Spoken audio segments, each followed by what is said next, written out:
Hi everybody, Lady Liberty Stacker here. I just want to give you a demonstration of how I season my cast iron cookware.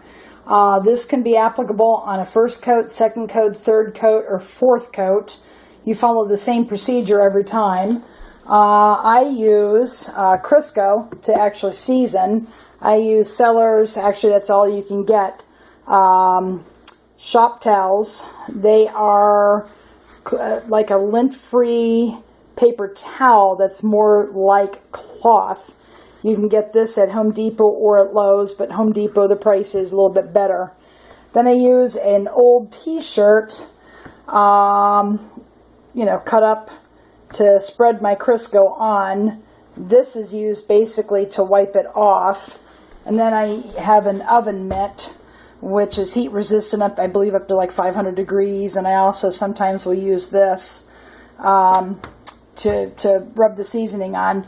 I have set the oven at 200 degrees. And then if you have a gas oven, you want to make sure the oven completely heats up to 200 degrees first before you put any skillets in.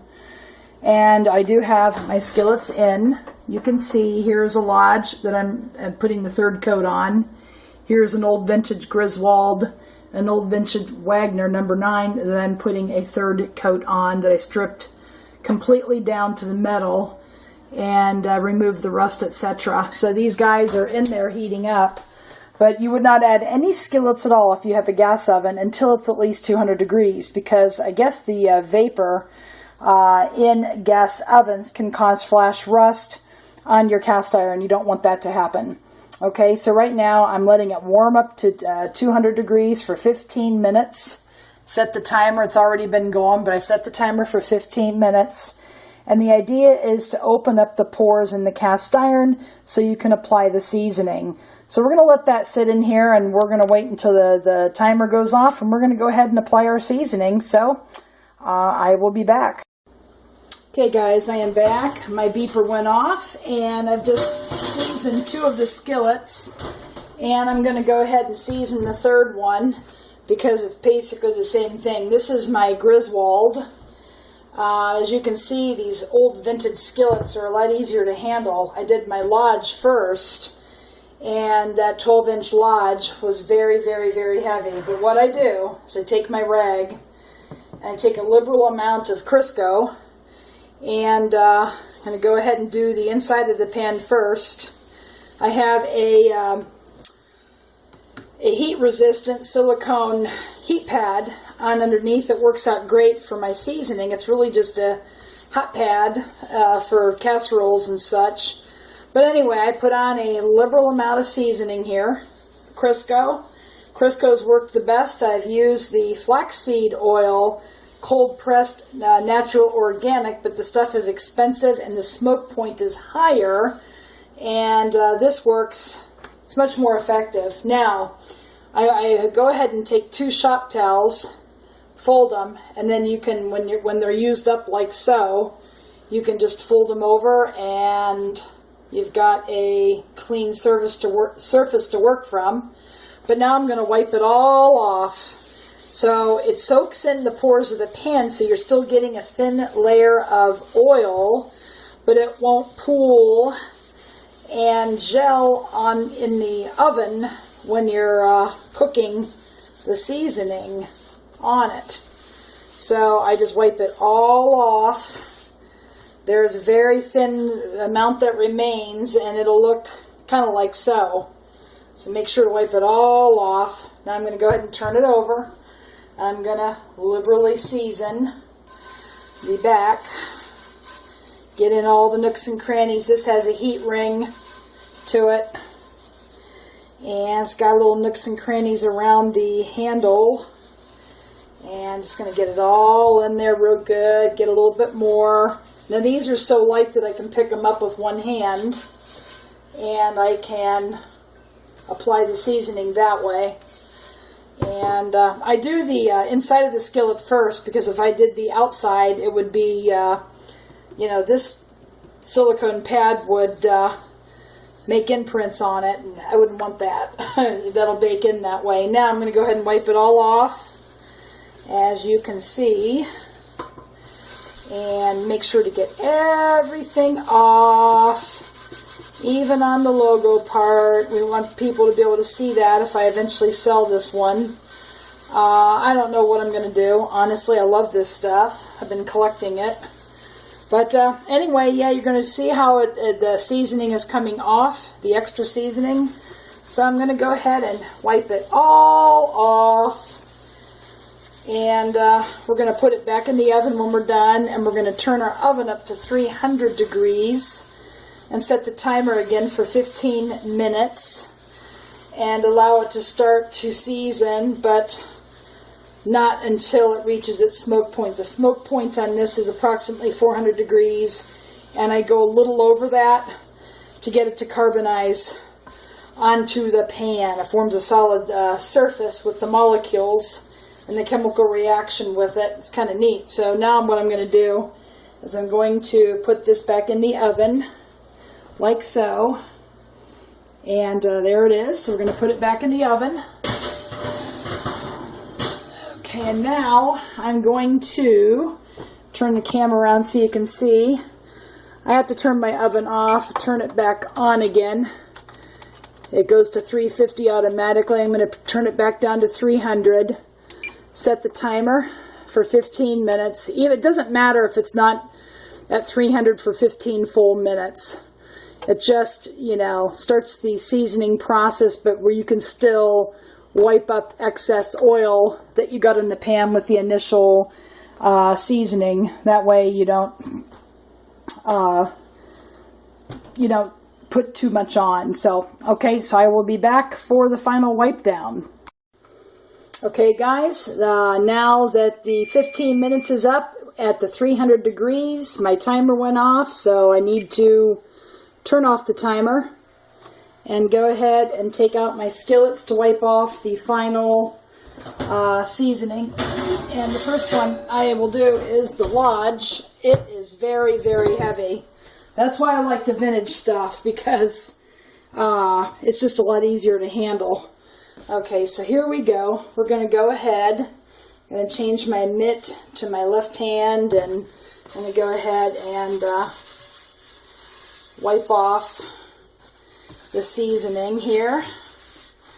It looks pretty good so far, but sometimes it just kind of pools and you don't want it to bake on your skillet that way. And I'm going to go ahead and do the inside. This one doesn't appear to be too bad. And whoops, just grab that. Anyway, I'm going to go ahead and put that one back in the oven, and I will be right back with the final one, so hang on just a moment. Okay guys, I am back. I just seasoned the second skillet, and now this one is the third. Not wiped it off, I mean, not seasoned it. This, you just apply it once before you put it in, or after you leave it in the 200 degree oven for 15 minutes. And then you put it in and let it bake at the 300 for 15 minutes.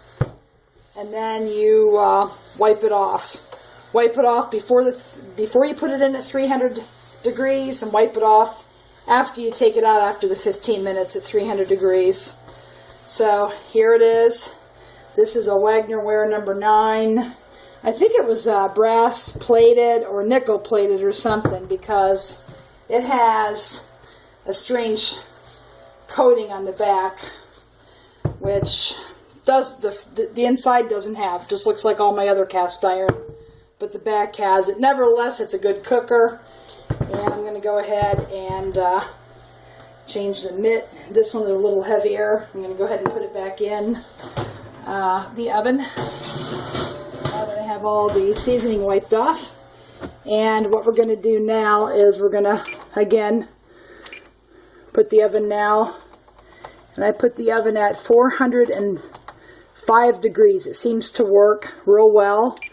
And I'm going to set the timer now, and this is what has been working very, very well for me, 90 minutes. I'm kind of following the Culinary Fanatic. It's Jeffrey B. Rogers' YouTube channel for cast iron. He has a very good channel and made some great videos in cast iron about 3-4 years ago. And I follow his recommendations. There we go. It's an hour and 30 minutes. But yeah, I saw a later video of his. He recommends an hour. But for me, I like 90 minutes. And then once it is done, it's counting down now for an hour and a half. I leave the skillets in the oven for an additional 2 hours to gradually cool off. And the extra heat will bake that nicely in. And if it starts to smoke a little bit, because it will go above the smoke slightly, I turn on my vents up here so it doesn't stink up the house too much. But anyway, I will be back and show you the final result of my third seasoning on these skillets and address anything I might have forgotten in this video. Okay, until I come back. Okay guys, I'm back, and just for the record, I took these pans out at about 6:45 p.m. on Thursday, October 12th. They were in the oven for an additional 2 hours and 45 minutes after the seasoning was done, and this is what they look like. This is the Lodge, 12-inch, number 10, and it came out really good. And this is the Wagner number 9. I'll flip it over. A little bit lint on that, but that one looks beautiful. Nice and smooth cooking surface. And sits fairly flat. It has a little bit of a wobble on it, but when I sanded the back, I worked on that a little bit and I improved it. And then here is the Griswold, nice and shiny.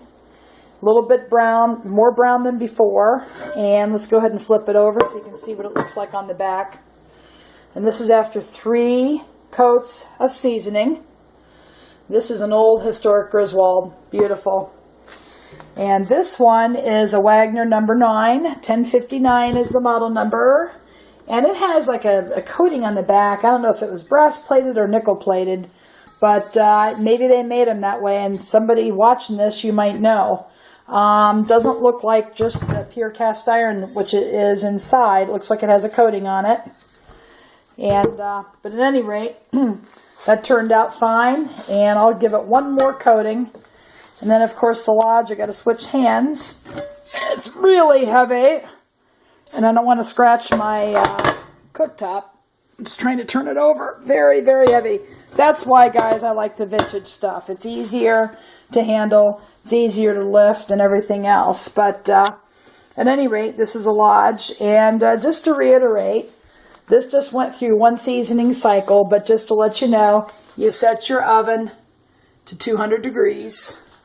You let it heat up to 200 degrees. If it's a gas oven, you want to get rid of any vapors in there because they will cause flash rust if you put your pans in before it heats up to the 200 degrees. Make sure they're completely dry before you put them in the oven. Okay? So once it heats up to the 200 degrees, you can put them in. And now I'm going to do these for a 4th time. But just wanted to remind you of the actual process. We're going to put it face down. We're going to put the Wagner in. And we're going to put the Griswold. Actually, I'm going to move it over a little bit. Okay, we're going to put the Griswold in here. Okay, we're going to give them a 4th round, and I'm going to go ahead and set the timer for 15 minutes. And this is a 4th amount, but I just want to reiterate the basic instructions for 1 round of seasoning. Here I'm just going to set it for 15 minutes only. There we go. So once that timer goes off and you pull your pans out, you want to apply a liberal coat of seasoning to the inside cooking surface and the bottom or the outside. Wipe it all off. Put them all back in. Turn your oven up to 300 degrees. Set your timer for another 15 minutes and let it bake on. When it goes off, pull them out. Wipe it off a 2nd time. Put them back in. Turn up your oven to 405 degrees if you're using Crisco. You want it to be slightly above the smoking point so that carbon forms on your pans. That is the nonstick surface. and then set the oven for, I use mine, it's a personal preference for what works for you and where you're at. I like 90 minutes for where I am, and so I put the oven up to that and let them bake, and then keep them in there for a couple of hours a minimum after the cycle is done, and you're good for that round of seasoning. So anyway, I hope this has been helpful for you. Please leave me any comments or questions below. Please subscribe if you haven't already. I will be giving you more videos like this. And go make it a great day.